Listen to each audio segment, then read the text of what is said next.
Bonsoir à tous et bienvenue dans le match de trop #LMDT. Bonsoir Anthony. Bonsoir Baptiste. Et on commence tout de suite avec les résultats des huitièmes de finale qui sont joués hier, avant-hier, et il y aura aussi un match ce soir, donc je te laisse y aller, vas-y, donne-nous Les résultats. qualifiés en huitième de coupe de finale désolé. Les qualifiés en Coupe de France, Saint-Malo, Bourg-en-Bresse, le Gazélec, les Girondins de Bordeaux, Sarre-Union, Sochaux, le Paris Saint-Germain face au Toulouse Football Club, Trélissac face à Lille quand même, les spots Trélissac, 3, l'Olympique Lyonnais, l'AS Monaco, Nantes, Lorient, Marseille, et ce soir on a l'AS Saint-Etienne contre Ajaccio à 21h. Donc peut-être le deuxième but de Soderlund, pardon, excusez-moi les Lyonnais, mais quand même il a fait tourner le derby ce week-end sur certes de la chance, mais bon, c'est aussi ça le football. J'ai l'impression que t'en veux aux Lyonnais, non? J'en veux un peu aux Lyonnais et justement on va basculer sur notre match qui arrive dimanche. Le match qu'on a envie de parler c'est Lyon-Marseille à Lyon justement. Et pour moi Marseille je pense va gagner contre les Lyonnais. Déjà pour remettre une petite situation du classement, ils sont à égalité de points, 29 points les deux équipes, à 5 points des places européennes. Donc la troisième, enfin quand je dis européenne c'est la Champions League, l'Europa League on s'en fout.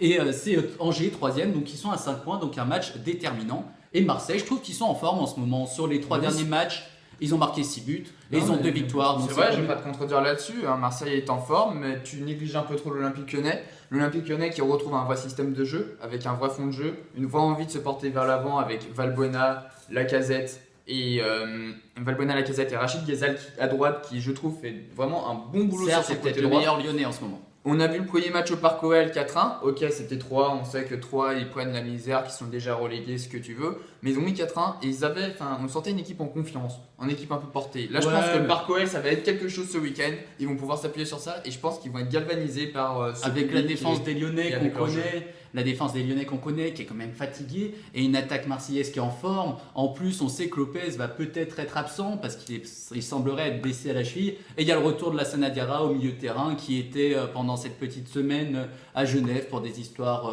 juridiques, on n'en dira pas plus. Mais donc, une équipe de Marseille qui va arriver en forme contre une équipe de l'OL qui se cherche encore avec une défense. Tu me dis ça, la défense de Marseille, c'est pas non plus l'assurance tout risque. Hein. Non, je suis désolé, la défense de Marseille, elle est limite. Elle repose sur un Mandanda de feu. On le sait depuis le début de la saison. C'est vrai. Mandanda est énorme. Pour moi, c'est un des meilleurs gardiens de Ligue 1. À part le but qu'il a pris contre Caen. Et Mandanda, je crois qu'il a mérité ça comme surnom là-dessus. Il est quand même passé à travers.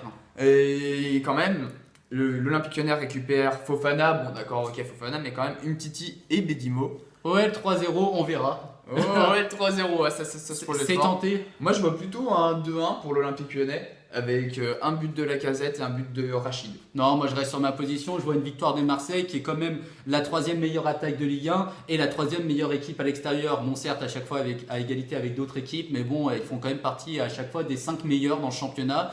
Donc je pense que Marseille va encore tirer son épingle du jeu et s'en sortir très bien face à des Lyonnais qui ont perdu un derby où, même si on entend qu'ils se sont fait voler, l'OL n'a pas non plus montré un super visage face aux Stéphanois. C'est vrai, mais il y avait plus un fond de jeu que les Stéphanois. Il y avait faut quand même leur laisser ça. Ouais. Et 2-1 aussi, notre ami Lucas dit 2-1, il est d'accord avec moi. Et j'espère par contre que ça va pas être comme les 3 derniers Olympico avec seulement 3 buts sur les 3 derniers.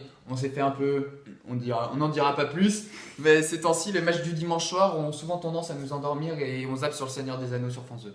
Ouais, donc on espère un match avec du rythme. Bon, il y a de l'enjeu, donc j'imagine qu'il y aura de l'enjeu. C'est un match deux équipes important qui récupèrent un peu un vrai niveau offensif. Ouais, les deux équipes qui se relèvent un petit peu, donc un match intéressant. Moi, je vous conseille de regarder ce match dimanche soir à 21h.